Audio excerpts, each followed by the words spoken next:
باب فضل العلم تعلما وتعليما. وعن أبي أمامة رضي الله عنه أن رسول الله صلى الله عليه وسلم قال: فضل العالم على العابد كفضلي على أدناكم. ثم قال رسول الله صلى الله عليه وسلم: إن الله وملائكته وأهل السماوات والأرض حتى النملة في حجرها وحتى الحوت ليصلون على معلم الناس الخير. رواه الترمذي وقال حديث حسن. بسم الله الرحمن الرحيم، والصلاة والسلام على نبينا محمد وعلى آله وأصحابه وسلم تسليما كثيرا. سبحانك لا علم لنا إلا ما علمتنا إنك أنت العليم الحكيم. أستغفر الله الذي لا إله إلا هو الحي القيوم وأتوب إليه. اللهم انفعنا بما علمتنا وعلمنا ما ينفعنا وزدنا علما. biye tarata suye hijriya bakele ani kemenani ani dinani ani wolonfula saharu safaru minye hijra sankalo fulana bi sunyo mugani duru nay miladi nasaraw kajjate ba fulani mugani duru sankalo shegena bi sunye otani kononto nay mbe dawda go masjid rajawa mbo kono درسك لحافظ النووي رحمه الله ككتاب كنو رياض الصالحين بوندا مناكو كدوني ني على كما اني كمغو لكلا على كما فسمانچا مي بولا درسو تمنه حديث دمدو بيا انيو كلا adisa duru nyogona anyo kala ku korofo antuma ibnu Usaymin rahimahullah ibnu Usaymin rahimahullah antuma o kasrahu de kala uka e ambe do sarahu de la asrahu saga al muallif rahimahullah ta'ala fi bab fadl al ilmi ta'alluma wa ta'lima lillah. muallifu ye samali ke ala ka nema masamin koro talendo doni nyini ani kamo la kala doni na ala kama o fasamanti ala hadisa abi hurairah radhiyallahu anhu aye abi hurairah ka hadisa sama ala ka je kabwama anna nabiyya sallallahu alaihi wasallam qala ko abi hurairah ko ala ka tiren ko ala ka taruna kisibaka إذا مات ابن آدم انقطع أمله إلا من ثلاث: صدقة جارية أو علم ينتفع به أو ولد صالح يدعو له. وهذا الحديث حديث من فلان فيه حث الإنسان على مبادرة بالأعمال الصالحة. أبن حديث كونو كهذا مدل لسو ikatelia katabara nyuma ukelima liannahu la yadri mata yufajihu limautu paski etado sayabe chuka watini fali yubadir itelia kabara nyuma ke qabla an yanqati al amalu bil amali salih san ikabara ukatige mubara nyuma ukelie الذي يزداد به الرفعة عند الله سبحانه وتعالى والثواب. بارجما منو نوبو جيدي كروتالا على في مسامي سيلاري وكروتا لندو أني نوبو جيدي سرالين براجلا. donc ne hadisa yillasu ikatelia kabarajuma uke munو mbi jidi korotala ala fe munو nubu kasara chaya ala fe sani saya kachuka. ومن المعلوم abe fenna min donendo anna kulla wahidin minna la ya'lamu mata yamutu moshite ado awna ibe sa domi itodo wala ya'lamu aina yamutu itado ibe sa yoromi fana ibe sa wati mi itodo ibe sa yoromi itodo kama qala Allah ta'ala komini alakum masamin korota lendo وما تدري نفس ما جاء تكسب غدا وما تدري نفس بأي أرض تموت ala ko nintado ibe min ke sini ito do ibe sa dugukolo min na ito fana do ala yofo fa idha kana al-amru kadhalika ni ko ben nin cogodela fa inna al-aqila haklima yantahiju li fursa dambi bolo wakati mi iki profite wakati bi bolo wakati mi ika wakati ijija ala kabarate fursa li umri fi taati llahi azza wa jalla qabla an yatiyahu al-maut ika shibara ala batola masamin kabba koro tale no sani sayakana ima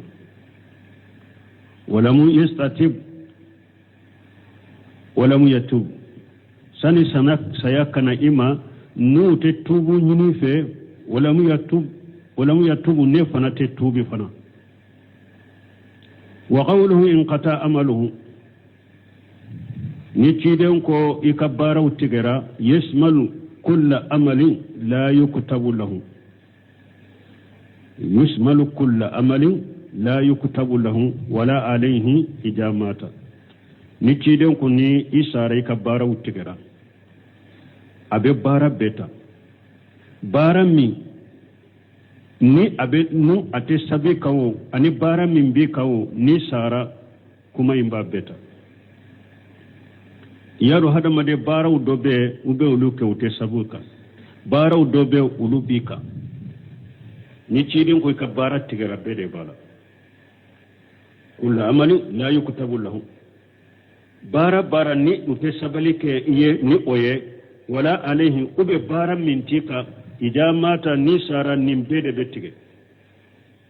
bara minte sabeye ani bara mintika kuma imbo cidenga kuma bo beta ni hada maden sara liannahu intaghala ila daril jajai parce que ni hada maden sara iwuli la kata sara ka sodem amma darul amal fa hiya darud dunya min bara ka soye o yejiyade فدور كلها بعد ذلك دور الججاي إلا من ثلاث فدور كلها بعد ذلك دور الججاي إلا من ثلاث أو سنون به سيقف سنون به سرك سوده فو فين سبب فقوله صدقة جارية فالدور كلها بعد ذلك ودور الججاي إلا من ثلاث سوسو بو اوكوفي ساسايا كوفي اني ساركا سو ete sarani foye o yorola ni fen sabate ci dañu fen sabam min fo qawluhu sadaqatun jariya nako sadaqa min baraji be boli yani an yatasaddaqa al insanu bi shay wa yastamirra haja shay hada ma denka pendo sadaqati min no o sadaqati na be dume wa ahsanu ma yakunu al masajid wa bina'u al masajid sadaqatun jariyatun bo sadaqa nyuma min sadaqatu jariya nyuma ye jumaye misiru wa bina'u al masajid misiru jole fule sadaqatun jariyatun sadaqa de sadaqa min sarabe boli ifatulen ko fe لأن أجر الباني مستمر ما دام هذا المسجد قائما الليل والنهار بس كمشيري جوبرا يكسر عبد الدوملين دو كتا كان نم مشيرين جولينتو سوني تلين نم مشيرين جولينتو والمسلمون يمكثون في المساجد في صلاتهم وقراءتهم وتعلمهم العلم كم مشيرين تو نا جولينتو دائما سوني تلين eka sarabe kontine de silama fule ube men misiri kono ka sallula ukakkalawna wa ta'allumuhum ilma anin nube mo lakkala donila wa ta'allumuhum al-ilma nube doni kala misiri kono wa ta'limihum al-ilma wa khayri zalik anin nube mo lakkala donila ubennim be ke misiri dala silama ube men misiri kono nu ka salluye anu nube kalanke misiri kono anu nu ewa ube qur'ana kalanke misiri kono ube doni nyini misiri kono ube mo la duniya anin nunu na nyugono donc o de ya to misiri sadaqatun jariya nyuma misiri dero wa min as-sadaqati al-jariyati an yuqifa al-insanu waqfan min aqari aw bustani aw nahwihi ala fuqara'i wal masakin aw ala talabati al-ilm abe sadaqati jariya la hada maden ka waqfuke waqfu min al-aqari كسودو كونوك وغفوه أو بستاني وبناغو فرودو كونوك وغفوه أو نهوه وبنونو نانيغنك كونوك وغفوه كباتمان دوك وغفوه وبناغو فرودو وغفوه وبنونو نانيغنك على الفقراء والمساكين كنونوك وغفوه فانتون نمشكينيوما ube doni nyini naw aw ala talabatal ilm ube doni nyini naw aw ala al mujahidin fi sabilillah ube kanni so sugu ku ke wogo fiye jahadu kelawye ala kasirala wama asbaha zalika anin nunu na yogona nim fana sadaqatu jariya misiri jo sadaqatu jariya ube batiman do ni batiman ku luke wogo fiye fantanwuye miskinanwuye kalandawuye jihadu kare ala kasirala ube nago foron kuke mewa sadaqatun jariya kuke wogo fiye fantanwuye kuke wogo fiye doni nyini nawla kuke wogo fiye jihadu kare ala kasirala ali nunu na nyugono foraji una nyugono kulushe kudi fantawuma ube kulishe kudi kalandawuma ube kake jihadu kare adis jihadu kare ala kasirala nimfana sadaqatun jariya ومن الصدقة الجارية أن يتبع الإنسان كتبا نافعة للمسلمين أن يتبع الإنسان كتبا نافعة للمسلمين يقرؤون فيها وينتفعون بها أبي صدقة جارية لفنا يكا هذا مدينك كتابو دو تبالا كتابو دو إكو دو تبالا كتابو منو نوب السلامو نفا نسلموا بكلا وينتفعون بها نوبة نفناي سواء كانت من مؤلفين في أثره أكرا سي كتاب من تبا كتاب وله بغى منهم بيوت ليلة أكرا أولوك كتاب يسوى أو من المؤلفين السابقين وبكتاب وله بغى منهم تمنا المهم لن يندر أن تكون كتبا نافئة ibe kitabu min taba akake kitabu min nafabala yantafi biha almuslimuna min ba'di nislamu bu yere nafana ikofe ni fane sadaqatin jariya kitabu nafale wundo akera eka wakati ka doni ka bawka kitabu de do sawa akera doni ka munun temenenya uka kitabu do sawa kudo taba ala kudin islamu manu bu yere nafanaye o fana sadaqatin jariya de hari fatulen ko fa sarabe sima me kitabun kake kitabu nafa balade parce que akisu da bo to contre bo to de la bidia kitabu ni hakilna jengena kitabu mogo munu hakilna jengena kabo akida sale umma bidia kitabu ni ulu fana de taba ku chare ko de mogo be o kala ka bidia ka be junu be sima lagra an kambe kitabun nafal madema sadaqatun jariya yaqulude wa min as-sadaqati al-jariyati islahu at-turuqi abe sadaqatin jariya wala fana siradilaw fa inna al-insana ja aslaha at-turuqa hada madan fulan niya siradila niya sirawdila wa jala an hal aja yatora fium bo shiraka wastamarra an-nas yantafiuna bihaja hada madun kontinera bake ku yeren nafanin sirayinye فإن ذلك من الصدقة الجارية وفنا بالصدقة الجارية ودلا والقائدة في صدقة الجارية لسري من صدقة جارية لدرو كل أمل صالح يستمر للإنسان بعد موته بارنيما نبارين نا بدومه أبتو أتجيب فاتولين كوفي وتقول كو صدقة جارية بارنيما من بتو إكوفي فاتولين ودي تقول درو وصدقة جارية قاعدة يودي أما ثاني فلنا من فورا حديثين كونو صدقة جارية فلنا من فورا حديثين كونو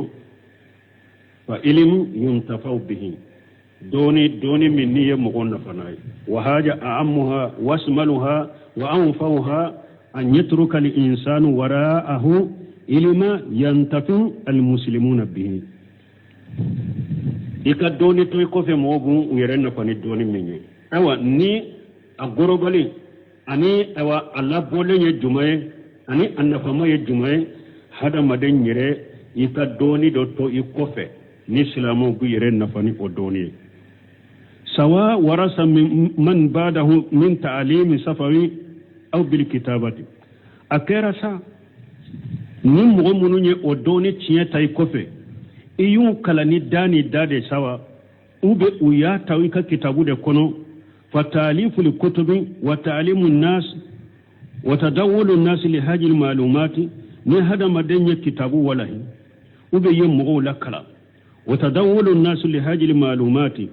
منون باكي كان فندون منونتا يكوفي ما دام مستمرا ما دام ناباكي كونتينه يكوفي فأجر المعلم جاري مستمر إمي يمغو الدنيا يكسر فنبيب بولي أبدومي لأن الناس باسكو هذا ما دون ينتفعون بهذا العلم الذي ورثه باسكو يين دوني من تو يكوفي مغو باكي كبيرين نفناي ولا فنا براجي بشيما وثالث سبنا ولد الصالح يدعو له دنيما نابي دوكي ولد يسمل ذكرا أو أنثى يعني ابنا أو بنتا ناكو ولد صالح دنيما دنكي منا مسما أبا بيتا يدنكي دي توي كوفي وبي دمسو دي دون يسمل ابنك من صلبك وابنتك من صلبك وأبناء أبنائك وأبناء بناتك وبنات أبنائك وبنات بناتك إلى آخره من دنيوما من فلنيني أكراسا إيري ولو دي دنكي أبوتا وديكو وأبناء وابنك من صلبك akera sa iyere ye demmin boy kokkolo kono iyere wolo de denke abota wa ibnataka min sulubika ube iyere ka demmuso wolo demmuso abota wa abunaika idenke denko abota idenke denke ni ode kera mugo nyuma ya weddo awuke amuke hadisa yimbota wa abanatika ikademmuso denke wa abota wa banati abunaika idenke iwolo denke demuso abuta wa banati banatika awa iddemuso fana demuso abe uluta ila akhirih kata Allah wanna ka jigi kata ibonso mo ko ni be boyla kata de ibonso idde ode idenke odemuso kata iddemuso denke kata iddemuso ka jigi kata nu kera mo nyuma wuye de nyuma wuye nu be do ki abaraji be sima abebe do waladu salih abebe do denyuma kono waladu salihu yad'u lil insani ba'da mautihi denyuma nabe do ke hada madanye fatulen kofe haja aida yusabu alayhi lil insanu nim fana tugune hada madembe sarani ninye unzuru kayfa qala ar-rasul sallallahu alaihi wasallam waladu salih yad'u lahu ekallaje cidenya fotugomi akodenyuma nabe do kiye ولم يقل ولد الصالح يصلي له تشيدي ما فود وبني دنيو ما تو يكفنا بيصلي وما فو او يقرا له القران وبني دنيو ما تو ابي قران كلا يه وما فو aw yatasaddaqu anhu ube yeddenyumato abe sadaqati kiye o mafo aw yasumu anhu ube be yeddenyumato abe sunkiye la cide ma fote ma qala haja cide mannin fo ma anna hajihi kullaha amalu salihatu kafaraka nim fana be baranyuma de bal me cide mannunu fo de bal qala cidon ko waladu salihin do lahu akudde nyuma de nimbe do kiye ko fi haja dalilu ewa abenna dalula benna anna du'a li abihi wa ummihi wa jaddihi wa jaddatihi afdalu min sadaqati anhum dalila benna ko hada made ka du'a ki faaye afatulen ko fe ka du'a ki baye ka du'a ku immo keye wode kausa katame ka sadaqatu bowye be ka du'a ku yede wode kausa ka sadaqatu bokuye wa afdalu min salati lahum ka du'a ku ye wode kausa ka salli uye wa afdalu min siyami lahum ka du'a ku ye wode kausa ka sunki uye li anna an-nabiy sallallahu alaihi wasallam parce que nabi nyuma la katanuna kishibaka la yumkin an yadulla ummatahu illa ala khairi ma ya'lamuhu lahum parce que ciden ta kam manton kanda kata fuima fu ayado ode yuma herai abaw kanda kata minna abado ode yuma herai kateme atanaka ma min nabi mashite basahu Allah illa dalla ummatahu ala khair ma ya'lamuhu lahum nabi masire te fu ya kam manton kanda be mindo heran min do kan manton ya yen manton kan da kata odema falau alima rasul sallallahu alaihi wasallam ni kirin tunya do alaka taruna kishibaka anna kaunaka tatasaddaqu an abika aw ummika ka funni ye sadaqati bo ibaye ifaye ube ni sadaqati bo ibaye afdalu min ad-du'a ni kirin tunya do kode kausa du'awunye la qala sadaqatan wa lam yaqulu du'a atumbe sarakati de fatunte do ufo ni tiyen tunya do ka funni sarakati boyi faye ube ye sarakati boyi baye o de kanyi atumbo de fo atunte do ufo falamma adala ani sadaqati wa siyami wa salati wa qira'ati alquran tumami ciden ye sarakati boyin toy amofo ama sunfo ama sallifo ama qur'ana kalam fo wal maqam tahaddus anil amali ewa joyoro min do fana cide mbake ka kuma barani mawdeka lamma adalani hajil amali la du'a tuma mi cide njengena ka bonni barawuma kata du'auma alimuna yaqina an yado dankariya boloka la iskala fihi nyagambite dankariya minna anna du'a afdalu min zalika ko dawude kausan nonu nyesuye ni sufa turaika du'a kayede ode kausa kateme ka sarakati boye ode kausa kateme ka sunke aye ode kausa kateme ka qur'ana kalay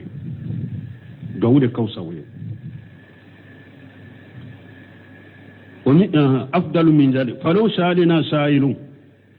ninin kalikela do ya nyininka ayyuhuma afdalu atasaddaqu li abi aw adu lahu nim godo na nyininka sa ewa karasa nabi nyininka juman kane nfa fatura nka sarakati de boye ube nka do de kai nunu fulala juman kane qulna du'a afdal amba fo atigi do de kadi sarakati boye ni mo do nana nyininka nfa fatura nka do de kai ube nka sarakati de boye amba fo atigi ka do ke faye de kausa sarakati boye لأن الرسول صلى الله عليه وسلم هكذا أرسلنا parce que ciden ya ankanda arsadina ciden yankanda katawdema faqala ciden ko awwala de salihi yadu lahu akobe na yedde nyumato abeddo kaye wali ajib no semul ko kaba ko jumay anna li awama mughawto wa asbaha li awam ani mughawto unu nyogona mana kalambani ni kalambani nyogona يظنون أن الإنسان إذا تصدق لأبيه أو سام يوم لأبيه أو قرأ هجب من القرآن لأبيه وما أصبح ذلك يرون أنه أفضل من الدعاء mogo sempulu to ani mogo munun be comme mogo sempulu kalambalun ulu ba jigi de k'a fɔ n'i ye sarakati bɔ i fa ye ou bien n'i ye don dɔ sun i fa ye ou bien n'i ye hijibu dɔ kala kuranna la i fa ye o n'a ɲɔgɔnnaw olu bɛ o ye k'o de ka fisa duwawu ye kalanbalo ani mɔgɔ minnu bɛ komi mɔgɔw tɔ ani mɔgɔ minnu bɛ ko mɔgɔ tɔ ɲɔgɔnna kalanbalo nin jate de b'u bolo olu ɲana ka sarakati bɔ i fa ye ka dɔn kelen sun i fa ye ka kuranna hijibu dɔ kala i fa ye olu n'a ɲɔgɔnnaw olu ɲana o de ka fisa duwawu ye o masdaru haja huwa al-jahlu mais nin ko in bɔ yɔrɔ ye mun ye mun y'a to nin ko in ye nin mɔgɔ suguw sɔrɔ jahiliya ko in bɔ yɔrɔ ye jahiliya de wa illa ni o tɛ faman tadabbara nususa ni mɔgɔ min ye kolow jate mina dalilaw jate mina alima anna du'a afdalu u yɛrɛ bɛna dɔn ko duwawu de ka fisa su ye ka tɛmɛ ninnu kan wali haja nin de kosɔn لم يرشد النبي صلى الله عليه وسلم في أي حديث بحرف واحد إلى أمل صالح يجعله الإنسان لوالده أبدا ودياتو تشيدي أما أنكندا حديث السيلة هاري حرف كله أما أنكندا حديث السيلة هاري حرف كله كان كندا كتب بارا نما كلمة بارا نما من هذا مدين بوكو بانج بغاية cide ma an kanda kata o baranyuma kelima hadisa salen sila ni hari harafu kelenye ni duwawinte hari sarakati bol munum benga a cogo bena wuye cide nyinin kula de mana cide nyere ka boy ayrema ka fu karasa nimbara ke suya braji be shama hadisa cide mana hari harafu kelena ni cide mbe Allah su kata baranyuma do kelima suye na bora duwawina قال الإمام مالك إمامنا مالك رحمه الله أنه حصلت قضايا آيان أقوم مالك كو مانا بارنما تومي نا سبترا سوية أسبترا تقولي أكيراني أو كو كركرلندو دي كيري كركرلندو me kafo cide nyere de yata yere maka mogolla soyen nimbara ke suye ni dowute ote baranyuma nana ni abeke suye ni dwawute unana ko kere lendo de bolo cide mbolo qadayna ayani kore munye yashaluhu sahabiyu seba do de be cide nyininka hal yatasaddaqu an abihi wa huwa mayyitun aw an ummihi wa hiya mayyitu saragati bo sabatira cide mbena nyininka de seba do de be cide nyininka nfa fatura yala ninye saragati boye abe daga nga saragati boye wa cide mbafu mba fatura nka saragati boye wa cide mbafu me cide nyere de kata yere mako saragati bo ayu unana nyinin kalide kuno cide nyere yella sulike katabara nyuma min kurima suye we dawude sino bara nyuma to munu sabatira kunna fa bese suma imamu na maliki ko nana nyinin kali bolodeka ube cide nyinin kala de aba sabati sino ayere mata ayere maka mo nyamar nay nu ya nyinin kade mfa sara nka sarakati boyewa mba sara nka sarakati boyewa fa yaqulu nam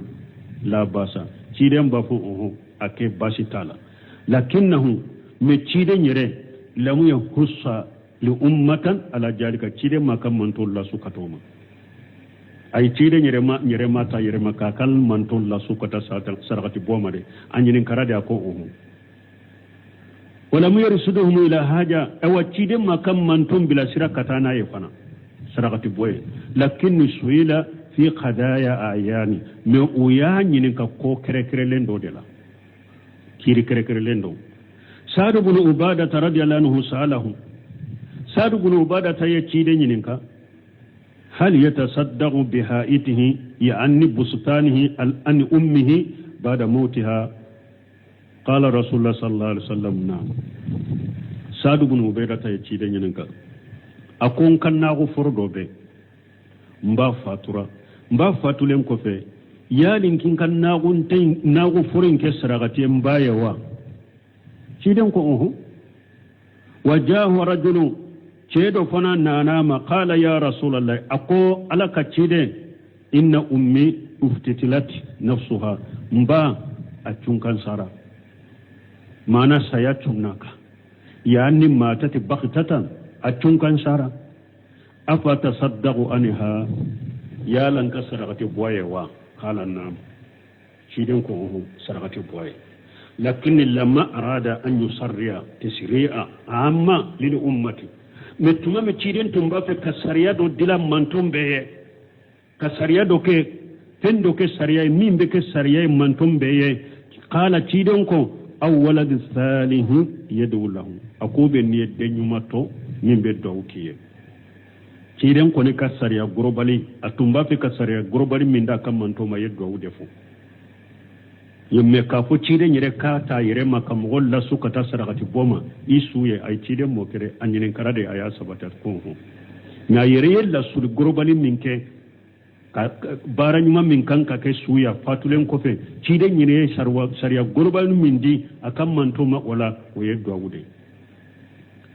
nisallallahu an yaghfira lana wa lakum wal walidayna walil muslimina jami'a ambe ala dele ala kaya fa amma ani aw ana ambange baron ani silama be wala ninka famu ya donc su mimbe su na fakate me fembe ka yeddo awde me bi hadama don kalambali yakoso comme ibn semina ya fo chogomi jahiliya koso mo jora do aw yere la sisa ni fatul kera doro ni sarakati bode do yere bolon tile saba sarakati bon nimo o tile saba sarakati boy nimo ki ka sula doro ima koti ka suboro ima hinna la ima kota bolo ima nyuman kai tile ulum fula kon nimo sarakati boke bi ka mo ye do bolo ima foike ima koti ka subolo ima jate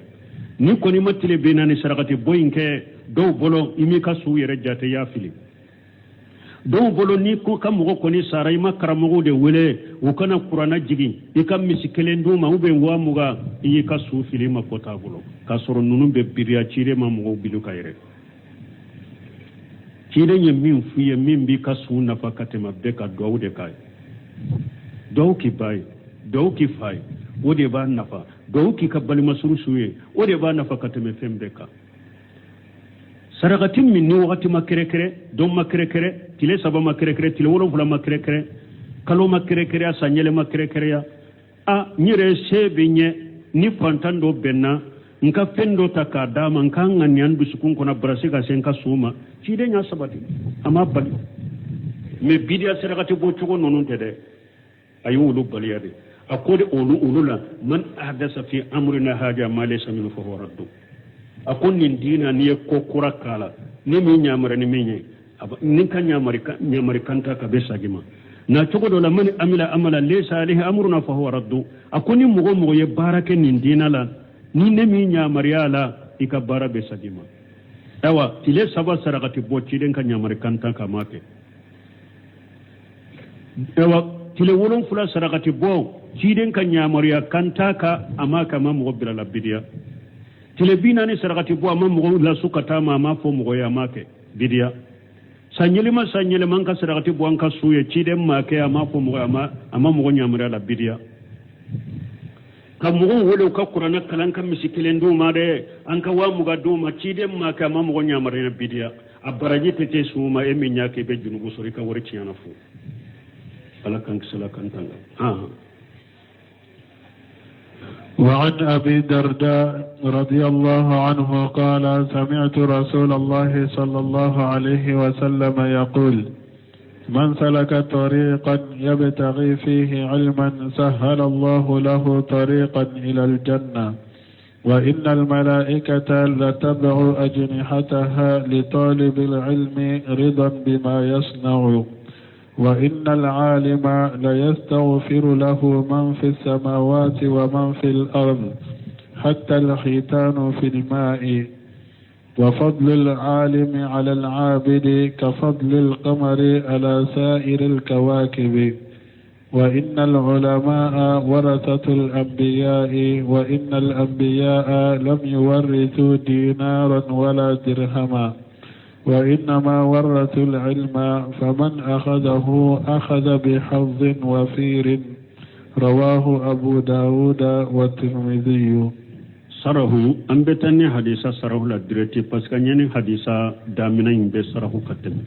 o de tɛ buna suminu yɛrɛ ta sarahu. saga al-muallif rahimahullahu ta'ala ako muallifu ya asama ala kan nema masa min kortale fi babi fadli ilmi ta'alluma wa ta'lima lillahi hadisa abu darda radiyallahu anhu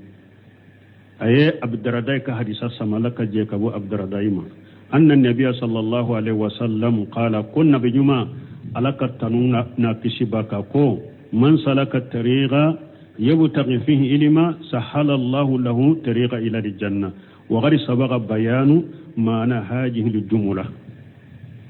أكون الجملة من فلان نمانا بانجرا كتمه درسو تمنانكم أنا نيروكا وفيه أيضا أبيكم يرجمان كاكو أبني حديث لا تغني وفيه أيضا من حديث أبي الدرداء رضي الله عنه أقوى أبي الدرداء كحديثات كنت تغني على كجيك أبواما أن النبي صلى الله عليه وسلم كنا بملكة ترونا كشباك قال أقو وإن العالم شيرون كدونك بغا لا يستغفر له من في السماوات ومن في الأرض حتى لهيتان في الماء دونك بغا فيمو فيم بسانك بولون فلالا فيمو دانفين بدوما كلولون فلالا hari ewa jegen mu be ji kono u bebe duaw ke u bebe ala ya fadeli doni ke bagay dan fe be sanka wolon fulala dan fe be duma ko wolon fulala hari ewa jegen ji kono u be ala ya fadeli doni ke bagay wa haja yadullu ala fadli ilmi nin be delila iranna doni fasamantia ni nye delila ka doni fasamantia iranna wa anna ulama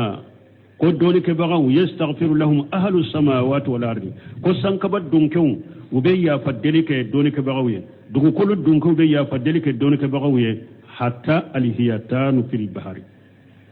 hari ni jega ube baji kono wa hatta dawabu fil bar hari ni awadaba munum bokungo kono nala kullu shay'in yastaghfiru lahum fimu fen koni be ni damfende do abebe ala ya fadeli doni ke bagaw ye ولا تستغرب كان كبكو ننادى كان كبكو أن تكون هذه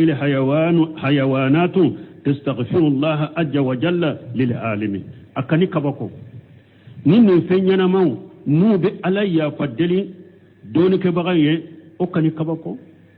لأن الله سبحانه وتعالى قال في القرآن الكريم على لسان موسى عليه الصلاة والسلام بس على قرآن بينكم موسى نينكا alaka kishin alaka tanuna kife musaka tanuna kisbe musaka rabbuna alladhi ata kulla shay khalqahu summa hada danfe be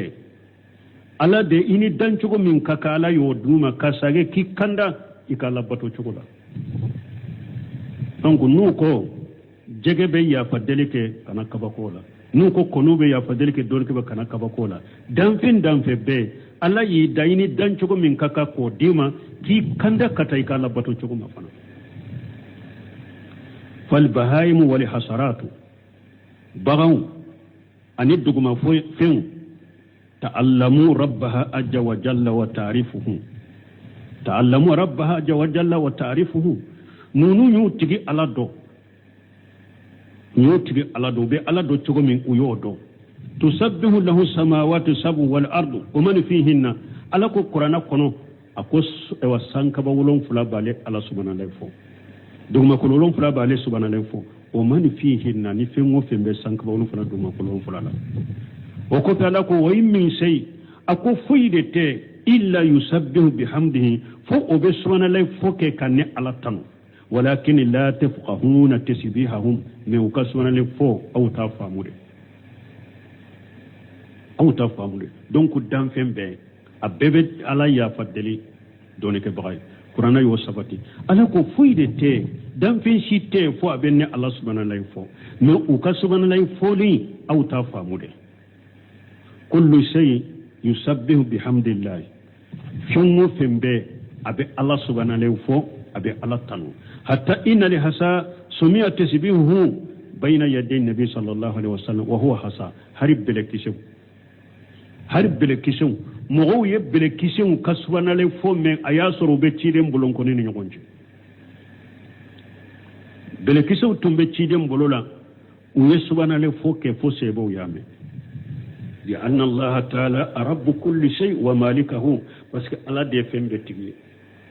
ala de fembe marabagay hatta inna allah qala lis samawati wal ardi aw hal ala ayafu sanka bawlon fulay ka fo dum ko lodon fulay itiya tawad aw kariha qalata atayna tayina aw ako sanka bani duguma koloma ayenne ala bato na yere ninduwe ube akanne ala bato karabali boloka ayere na jena kam bato ube mbaw karaba aben bato sanka bawlon fulay duguma kolon fulay ko ay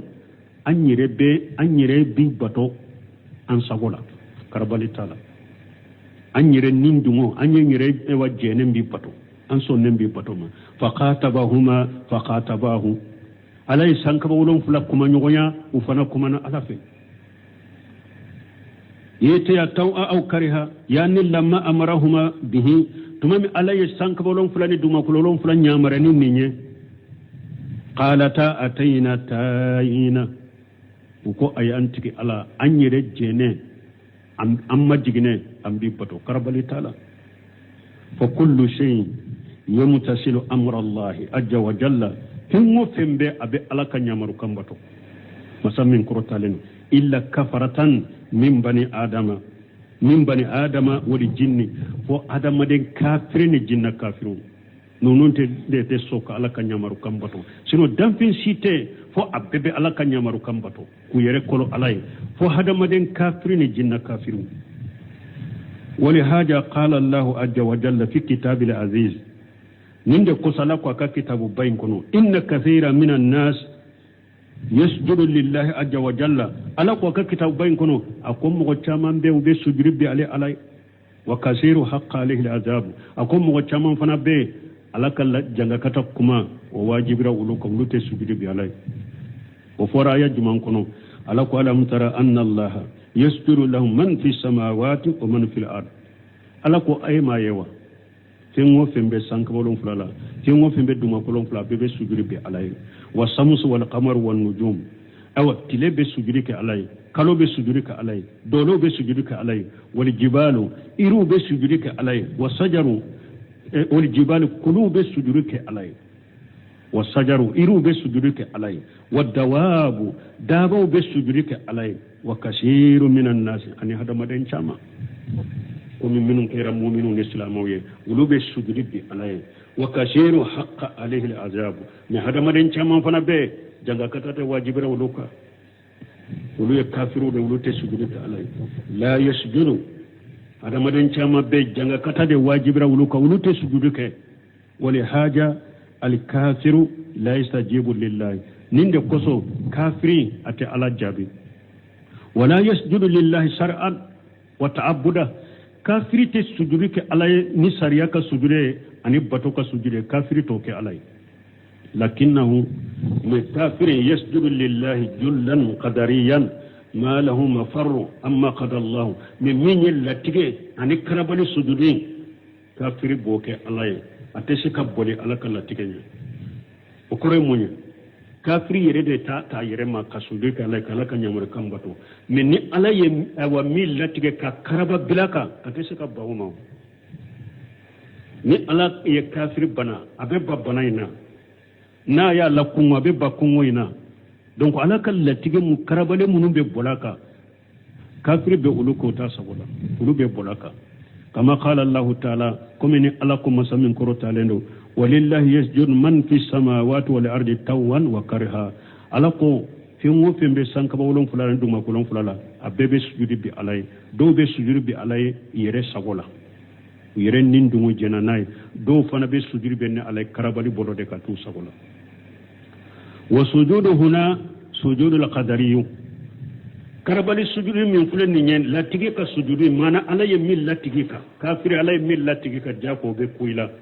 يبو أقوتي سبولا وكل أحد خادع لقدر الله هذا ما ده هذا ما نبى يقول لهم على كلا تيجي كرو يما جيجي لهم على كلا تيجي كرو نا يمين بولي كونيكا كميل لا تيجي كجاكو يبوتا لا أحد يستطيع أن يغالب الله عز وجل mogo site ni be se ala lan be ala kenye mogo site ni be ala kenye na ko abe min kila atekenela umote aina al-mafar bol yoro bi ibolo katami na la ko abe min kila bol yoro be mi ate yaqulu sha'iru al-jahiliyyu baytul kala jahili ako وياسر الجاهل بيت لك الجاهل نفيل بن حبيب القسمي أبنا بيت من فوض يوفو أين المفر والإله تالب والأسرم المخلوب ليس القالب نم بيت فورا وقت جمع كما أنك وقت كورلندو أما نم بيت فورا نفيل بن حبيب عربو ديدو ماما أبو راها أيك كنيسة دو دلا يجلزي با ayo dila ka jamana la habasa bo ko ale be woleli bila jiya dunke bema hiju min beke alikabala arabu bolo arabu ka suin mogo ko o hiju dabila beka hiju yelema ale ka kanisa ina hiju ka yelema ka bo alikabala kana alefe ayo o kanisa bele bale ba indila ko woleli bila kata jiya fantanani hiju ka bo alikaba ka yelema leta arabu yo de men oye arabu toro arabu do wulila ka tabbana kutake ka a noro so inna ka bokata na ire dugu jela ya soro sobebe aka so inna kanisa na ko dunyo ninke a u ko mo siten ninun kede iye min fo de ya arabu toro o de ya arabu do de nana bana kutake ka noro ka solate iye kuma min fo na yu toro o ko basitala a ko mbetu ka so imbe gurja ka boye aye akakwa kele bolo fara nyogon ka feunde ka feunta nofe samau ka samau e wanta nofe sama nunun ta kunye munye ko alikaba ka pie abe juru surulu de la kado sama nunun na sama nunun be pie ubo alikaba korosi akela bebbi ani samau taro de kama sama korba de tole ko mahmudu utale na arabu dugu man na ko betali kaba ci ulube bo ka kumbe ka jihadu abese wuluma beteme nin nufei ibn habib arabu de tumami ananuma ale ko leta to ko abeteme katali kabama ayekele bolo taka abraha ka kumbe abraha serama ayaka kele boloci ka yeremina ako aba fa ko kanin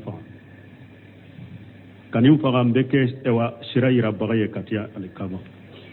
ka soro min ba kuna bodo wani unanende usurunyana makama ewa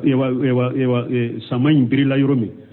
nufeilu bin habiba nana aye samayin mahamudu aya mina na tiloye ka dado tilo kuna ko mahamudu alaka sode fulen ni nyade kana tilen ni made nu yi tilen ni ma kana tilen ni made alaka sode ni nyade kana sokata de aye mahamudu tilo bila tara kuluka uye samayin yesi alikaba ma birila uya bugo ka fembe ke sama banna nu ya wuli ka anyesi haba sama ba bule kata nu ya anyasi koroma beta banyanfa beta jiya fa ni e wa sama nyesa beta nu ya nyesa le kaba ma be biri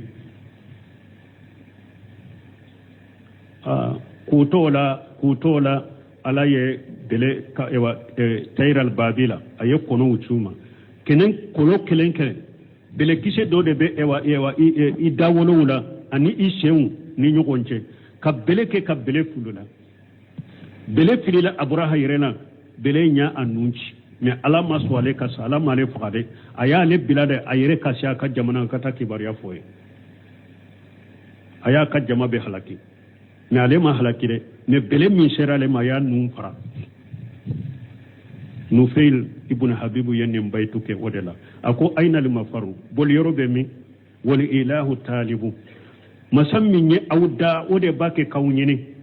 wal asramu ewa nun farale ali asramu e jonye sa abraha de yela asramu e nun farale al maqlubu shekera alema laysa al qalibu alete se ka sefen maw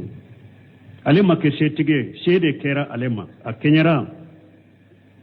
alema se fenna donc ni baytun la nyini ninge alaka karabali be hadama dembe ka mana baytu kunye munye ni alako abe minke minna kafiri bolero ti boloite se ka bola abaki la de jakusa donc no feli ibn habibu yanni bayti fodela useminu ya nati to munna na ko aina lima faru aye baytu nati ko de ke sahibu ni ala de bi nyini ni ala de ko ba kala tige e wa bolika ibe bolika tan abi soro dronde fa sujudu sarayu kashiru minan nasi haqqa alaihim al'azab falam yasjudu me minye sariya ka sujudiye ala ka janga kata wajibra mo chaman ka umoke me karabali sujudi ne la tige sujudi ibo kede me sariya sujudi mo chama ala ka la jaba wajibra mo chama na umoke ka faraka ala anna samsa wal qamara ka faraka minye e watile ani kalo wan nujuma ani dolo wal jibala ani kulu wasajara ani irun wadawaba ani dabon kulluha tasjudu lillahi wa jalla nunun bebe sujudi bi alai lakin likafarata min bani adama wa min aljinn me hadamaden kafirun jinna kafirun la yasjuduna lillahi ta'ala illa sujuda al-kawniyya al-qadariyya nunun ti sujudu ke alaye fo ala yere ka keli sujudi ani ala kallati ke sujudi hona lay sujudi min keika nke uka ani ni alay sujudi min latikuka sino hadamaden kafirite sariya ka sujudi ke jinna kafirite sariya ka sujudi ke fo ala be sujudi karabalen be bilaka walillahi yasjudu man fi samawati wal ardi tawan wa kariha fengo fembe sanka bolon fulala fengo fembe duma kolon fulala abebe sujudi bi alay do be sujudi bi alay nun dumoye do be sujudi bi alay karabali boloka wali hasilun la ñini anna allaha taala saqqara hajili kainati la ñine muñe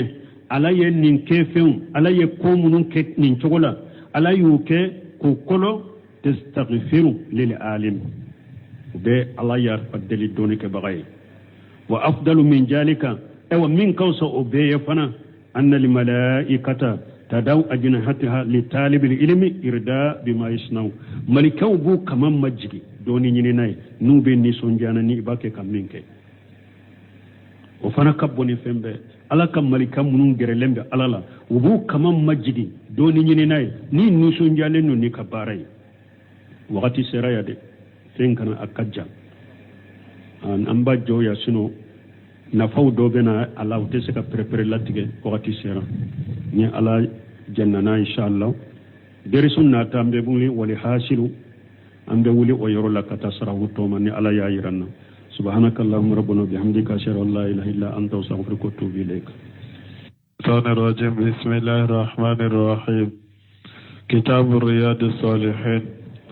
باب فضل العلم تعلما وتعليما. وعن أبي أمامة رضي الله عنه أن رسول الله صلى الله عليه وسلم قال فضل العالم على العابد كفضلي على أدناكم. ثم قال رسول الله صلى الله عليه وسلم إن الله وملائكته وأهل السماوات والأرض حتى النملة في حجرها وحتى الحوت ليصلون على معلم الناس الخير. رواه الترمذي وقال حديث حسن. بسم الله الرحمن الرحيم.